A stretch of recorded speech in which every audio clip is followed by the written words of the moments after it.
Този петък в поредицата "Разкажи ми песен" Косио Филипов не е в студиото, но ни е подготвил много интересна история на още един вечен български хит "Непознати улици" на Мери Бойс Банд. Песента е рекордьор по излъчване в българския радиоефир от създаването си до днес и вече 20 години е сред 100-те най-излъчвани български песни. Време да научим как е създадена песента и каква слава е донесла тя на създателите си.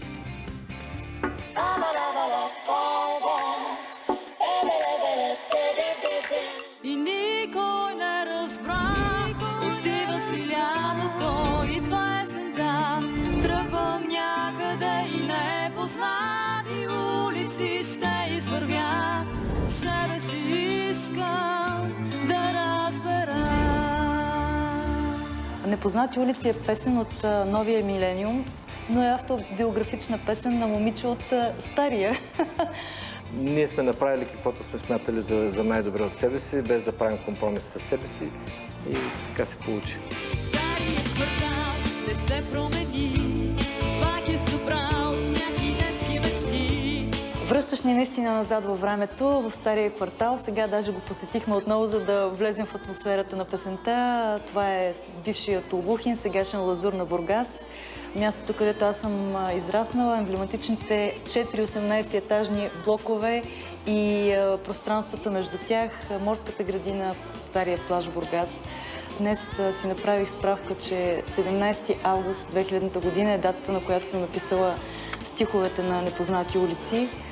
Песента ми хрумна отново на стария плаж Бургас и, разбира се, веднага изпях на Миро. Той пък е отговорен за тези дълги времена на "и никой не разбра", защото при мен беше всичко проста математика. "И никой не разбра". Отива си лятото, идва есента. Тръгвам някъде и непознати улици ще извървя. Себе си искам да разбера. Всъщност, когато тя ми изпя началния вариант на песента, на мен много ми хареса и веднага се захванах с аранжимента. За целта даже си спомням, че тогава си купихме компютър, който много улесняваше работа, защото даваше възможност да се пробват различни варианти. В крайна сметка стигнахме до варианта на аранжимента, който беше записан в студио. Старият сигнал, други събра, мина през мен като звук любовта. Някой отсреща ме позна, ти ли си това? Песента "Непознати улици" тръгна по радиостанциите да докосна хората заради това, че разказва за човека. За една проста история, за връщането в родния град, на родното място, на най-любимото място. Ние дори не усещахме каква песен създаваме в началото. Доста дълго работихме по нея. В кой момент обаче разбрахте, че тази песен е станала популярна? Може би, когато всички хора искаха да я свирим на концерти, да я свирим по 2 пъти, по 3 пъти, може би това вече беше момента, в който разбрахме, че тази песен е нещо повече от останалите песни, които изпълняваме. Спомням си, когато за първи път бяхме на фестивал в Бургас, на който се явиха всички актуални групи тогава. Това беше 2000-та година, 2001 всъщност. И някак фестивалът течеше, ние дори си изпълнихме другите 2 песни. В един момент запяхме "Непознати улици" и публиката в целия театър стана на крака. И хората някакси дойдоха много близо до сцената и аз разбрах, че нещо тук се случва, наистина. Наистина беше революция. И това го усещахме на концерти предимно, когато хората от първата до последната дума пееха с нас. И никой не разбра, отива си лятото, идва есента. Тръгвам някъде и непознати улици ще извървя. Себе си искам да разбера. Естествено, няма формула за една песен дали ще стане популярна или не. Ние сме направили каквото сме смятали за най-добре от себе си, без да правим компромис със себе си, и така се получи. Навсякъде хората разказваха лични истории, свързани с песента. Кога за първи път се чули, как се чувстват, когато я слушат. В една радиостанция дори ни обясняваха как някаква жена им звъннала да им се кара. Бе, да не би да стъчкувате, че толкова пъти пускате една и съща песен на ден.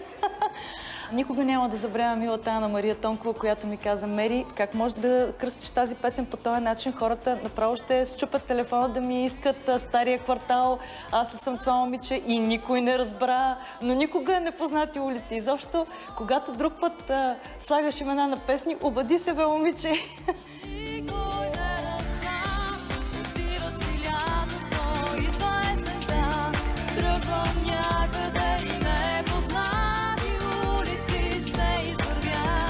Себе си искам да развея. Разбира се, че много хора, приятели, музиканти си вадят хляба по заведения и изпълняват десетки пъти понякога песента.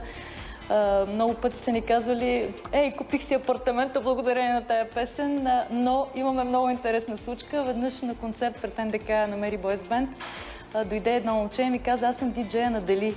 Много искам да се запозная с теб от много време. Ей така, просто да ти благодаря. И аз за какво? Ами за тази песен. Знаеш ли колко много ми е донесла тя пари, имаше предвид отново. И аз му казах: добре, де, какво се случва всъщност? Той казва: има един човек, който идва всяка вечер в Дали и ми оставя винаги по 200 лева, а понякога няколко пъти по 200 лева на вечер за непознати улици. И аз му казах: но кой е този човек? Какъв е този човек? Аз не го познавам. И той ми каза: виж, дай една банкнота. И аз му казах: аз в момента излизам на сцената и нямам никакви пари в себе си. Каква банкнота да ти дам? 5 лева, 10 лева. Отивам при Миро и му казвам: Мирка, дай една банкнота. И той почва, нали, рови: дай една банкнота.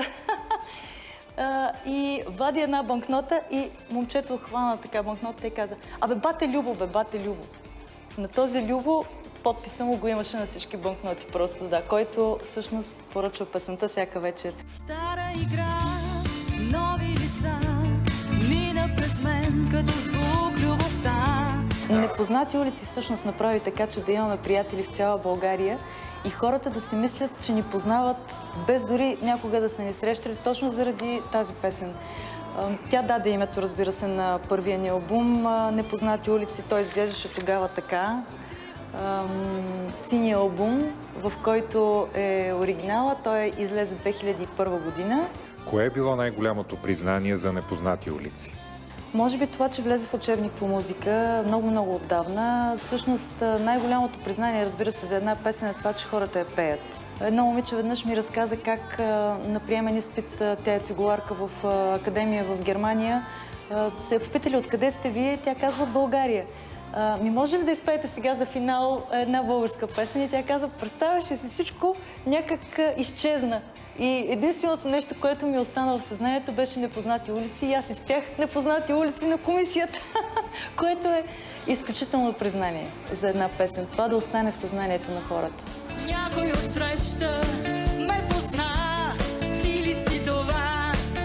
Един наш много близък приятел, колега Красимир Гилмезов, сподели пред нас, че толкова много харесва песента, че дори тя го е вдъхновила да напише тяхната песен Където няма студ. "Където няма студ". Да. Да. Което Много всъщност хубава е тяхна песен. изключително. Да вдъхновяваш и да караш хората, самите те, да създават нещо красиво, е изключителна мисия.